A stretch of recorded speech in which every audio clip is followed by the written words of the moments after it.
Summit. Today, we are honored, privileged, and truly excited to have Toni Townes-Whitley, President of U.S. Regulated Industries at Microsoft, with us. Toni, welcome. Thank you, George. It's great to be here. Toni, you have inspired so many across the planet with your leadership at Microsoft. And clearly, between last year and this new year, it's been underscored how connected we all are when it comes to societal issues. We all want access to things like healthcare, education, and government, and really good government, and a sustainable environment as well. Toni, what do you see as the role of companies like Microsoft in impacting societal issues, and where are you focused on moving that needle? Well, George, first of all, thank you for this amazing opportunity. And you know the partnership with your organization is so critical for who we are, Microsoft, who we aspire to be, and the great values that you bring in this partnership. You know, I have the opportunity for Microsoft to engage across 5 key sectors. You mentioned a few of those: across government, federal and state and local government, across healthcare, whether that be life sciences and pharmaceuticals, and or just commercial healthcare, payers and providers, the opportunity to work in education, K-12 and higher ed, as well as being able to work with financial services, insurance and capital markets and banks. Everything that's regulated in the US is within the purview of what I get the chance to do with Microsoft every day. And it's from that perspective that I can speak to what we've seen over the last 10 months, particularly. What we've learned, 3 things I'll start with about how important this connectivity is that you bring in the question. One is digital leadership. That we have learned that it's not about just what we build. All the innovation is important. We build it. We continue to bring innovation to every aspect, every sector I mentioned. But part of that equation, George, is not just what you build, but how you build it, building it in an ethical, transparent, compliant way, thinking about the infringement or potential infringement of that technology on human rights, thinking about bias that might be introduced, racial bias, ethnic bias in algorithms that are developed. It's about how you build compliantly, transparently, and then who you build for. How inclusive is the technology that you're bringing? How will it reduce, if you will, any digital divides between us? How will it enhance and create a dividend, particularly for individuals who may be marginalized in society? And so it's in that construct of digital leadership that we have been growing as a company and having many, many opportunities to apply this learning in the market and across the US. Specifically, we've also learned how important our support for nonprofits has been. This is part of the DNA of Microsoft. Since 1983, we've been supporting nonprofits. And we give, as you know, about $1.9 billion in grants, software, all types of support to about 150,000 nonprofits around the globe. But it's become even more important to understand how we develop the capacity of these nonprofits through digital skilling and ways that we engage so that all of them can participate in the digital economy. And then lastly, I'll just maybe mention on the sustainability front, you know that we have been focused as a company on really understanding our carbon footprint and making some commitments. We've made commitments to be carbon negative, one of the first tech companies to do so, by 2030, and to be fully, historically carbon negative, take all of the carbon that we have sort of left in the planet by 2050. We've talked about being water positive. We're working so diligently on this connected planet understanding of the role of technology organizations in the commitments we make to sustainability. And we believe that we're trying to set the way and set the expectation across our industry. And this is part of, if you will, the new connected expectation of our industry tech sector. Incredible. Incredible to hear the breadth and depth of all that you are doing. And it's important to remind our global audience that we all stand on the shoulders of giants. There's a giant that I personally always look to now more than ever. And his leadership and his words, former Congressman Louis Stokes, our chairman emeritus, who was in the room when we created Ideagen. And I always look back to the lessons that we learned on empathy, civility, that ultimate responsibility and how he always said to me, George, you have to work within the system to change the system. And I always thought about that and all the lessons that he brought forth, especially leadership. And so Microsoft is leading on so many different levels, Toni, and you're the embodiment of that. You're leading with empathy, civility, trust, all of the key elements of leadership that folks really appreciate and need, quite frankly. And so I know that Microsoft is extending its civic responsibilities by engaging in social impact selling. How would you define this? Yeah, to be honest, I don't think there's a formal definition. We've been loosely defining this as the intersection of technology and civics, if you will, civic responsibility. I kind of loosely talk about civic tech, digital leadership. These are all sort of word memes to help us understand that it's not just about what we build, how we build, who we build for, and then how do we drive towards and even measure our success in terms of social impact. So we've been partnering with the Global Good Fund, just a great organization that has so much investment around the world in bringing innovation, social innovation, if you will, to address social ills and social challenges. So we've been partnering with them to really do three things. First, to impact the communities where Microsoft employees live and work, to understand what impact looks like in those communities, to help us look at tech beyond the delivery of a solution. But what else is needed? We learned this, for example, when we were delivering devices in Shelby County, Tennessee, the educational county that encompasses Memphis, Tennessee, where we delivered 95,000 Surface devices, but it was way beyond the devices that were needed in this very diverse, economically challenged county. It was about driving towards literacy and improved educational outcome. So it wasn't just the device. We had to take our stores personnel from Microsoft retail stores and create help desks to help parents educate their students, help parents and help schools and administrators understand the technology. It wasn't the hardware, it was the adoption of a new way of thinking and using tools. And so we've been really working on bringing this kind of technology capability and digital skilling. And then finally, how do we just bring up our own social acumen? Like, how do we understand what impact looks like with technology? So we've been working with, I've been working with my team. We've got our first cohort going through to actually get certified in these areas, and really ensuring that as Microsoft goes forward, the next iteration is not just solving the business problem at hand or solving the government public sector problem at hand, but looking how that problem is an extension or there's a root that's really sitting in a social impact challenge that we might be able to influence with the technology adoption that we're driving. That's absolutely incredible. And as our current chairman emeritus, the former United States Surgeon General Kenneth Mortsugo always says, you have to collect, connect, and nurture the dots, which is exactly what you're doing at Microsoft. And we would be remiss to not also mention the fact that you, with your leadership, and Microsoft as a company, are the embodiment and the definition of dynamic resiliency. That ability to see around corners, the commitment to partnerships in good times, so that when things become interesting or difficult, as they have in the past year with the global pandemic, you're able to help people.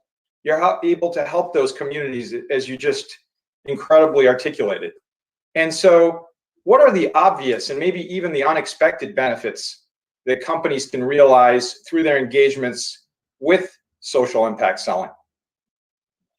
It's interesting when we think about this. We've been talking about resiliency for the last 10 months, and we've sort of almost decomposed it to talk about resiliency, leadership resiliency, mission resiliency, this idea that the mission has continuity. And as you talked about tech resiliency, that the underlying tech is there. And when you start to bring these together, they create, if you will, a much stronger fabric for social resiliency, for our societal issues to be addressed with that grit and that grace that's needed, if you will, to keep moving forward. How does that help a company? Well, we feel particularly that it's helped our brand. As you've mentioned, Microsoft is becoming known for our work in sustainability, our work in accessibility, our work with various audiences for digital skilling. We also know that about 75% of the employees who are thriving in so many of these research studies that have come out most recently, they indicate that employees connect mission and social impact with their own employee experience, that they believe that purpose-driven technology is what sort of motivates them, retains them in the industry, and allows them to progress their careers. So what we feel like we're doing for society is also a benefit for our own employees. I think it was a 2016 study that found that about 57% of the US workers consider their company's societal and environmental commitments when they decide where they're going to work, when they decide where they're going to stay and build a career. When it comes to millennials, that number jumps to 76%, which is not that surprising to us who have raised some of those millennials, that purpose-driven work drives employee satisfaction. And that's another sort of outcome of making these decisions. You know, when we just double click on some of the statistics, we realize that it's not just about the brand of the company and the satisfaction of employees. It's also about growing a company. And there's so much research that indicates doing good actually is quite profitable. You can grow markets and build and grow share, even in doing things that have the deepest and most substantive societal impact. So we think there are many benefits for companies in our industry and across industries to engage more and more, not only in social impact selling, but what I'll call this sort of broader definition of civic technology. I love that. I love that. You know, doing good and a company doing better should not be bifurcated, because you can do more good when you're doing better. I mean, it's just, it's elementary on some level, but that connection that Microsoft has made with doing good, serving those communities and the employees in their daily lives and meeting them where they are is just profound. And that leadership has set the bar. You've set the bar so high to change the world, as we like to say. Changing the world is not easy.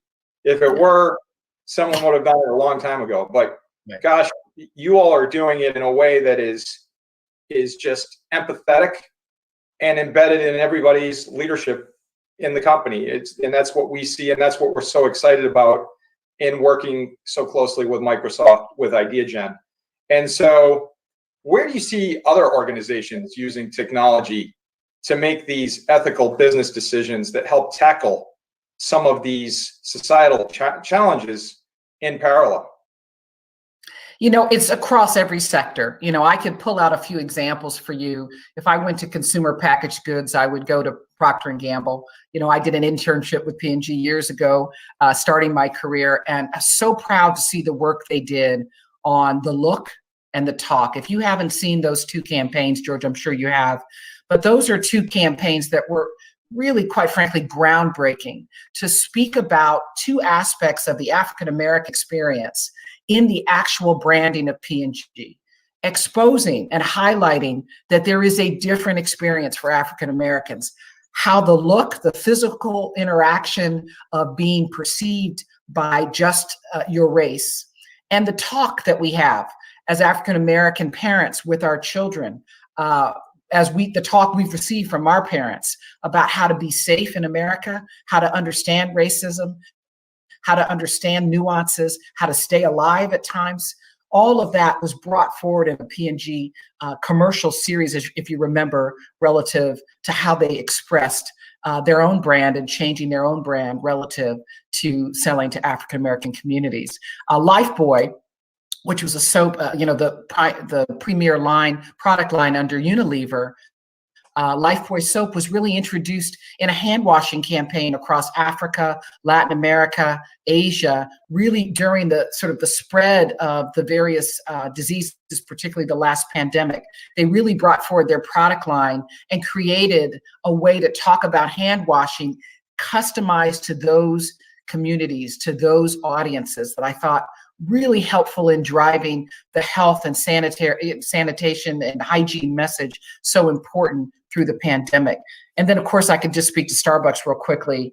What an organization. Most recently, you may know, George, that they have, I think they've assigned something like 11 employees with expertise in labor and development, operations and research to work full-time on vaccine distribution in the state of Washington. They've just taken them offline and said, you're going to work directly with the state on how to manage this sort of vaccine distribution. Different ways that companies are showing up in their product line, in their branding, in their, if you will, their willingness to commit some of their own resources or their own employees to social issues at hand. That's what we're seeing left and right across the board in every sector, just a couple that I've mentioned. And those examples are so powerful because it talks to the alignment and that bar setting that your leadership is helping to set. It's creating that ecosystem, creating the expectation, Toni, that companies not only can, but should show up because they can. And when they do, they can do even better. And then ultimately do more good. So it's an incredible circle of good and changing the world effort that you just described that just is so powerful. And what a powerful moment. And so while we know it's the right thing to do, clearly, and it can be hard to measure this traction in something, that you described. So how do you think about what success looks like for organizations and for this effort to do good? No, I look at it, George, in terms of sort of concentric circles. I think at a macro level, we want to see that the communities that we're serving are thriving. If we, as a technology company, as one of the largest technology companies on the planet, are providing digital capacity, digital skilling, providing innovative tech, we want to first know that the communities we're providing these services to, the companies that we're providing these services to, that they are thriving. So whether it's the community that surrounds a company that we're supporting, a partner that we're engaging with, or directly a community that we're serving, that they are in fact benefiting from the technology in a very inclusive way. Second, we can get down to sort of product specific outcomes. I mentioned the Lifebuoy soap example with Unilever because I thought it was interesting that they were able to then track the infant mortality rates, right? They were introducing hand washing as a practice that they were really branding and putting a positive spin on so that we would address diarrhea, dysentery, all the various issues that were driving infant mortality. So they were able to measure the infant mortality rate drop in the areas, in the target audience areas where they had been marketing Lifebuoy. They also saw the increase in Lifebuoy sales and the actual product sales. It became, I think, their lead consumer packaged good product under Unilever. So you could look at sort of product launch and if you will, the trajectory of that product growth, as well as the impact of the communities and the branding exercise that was directed for specific audiences.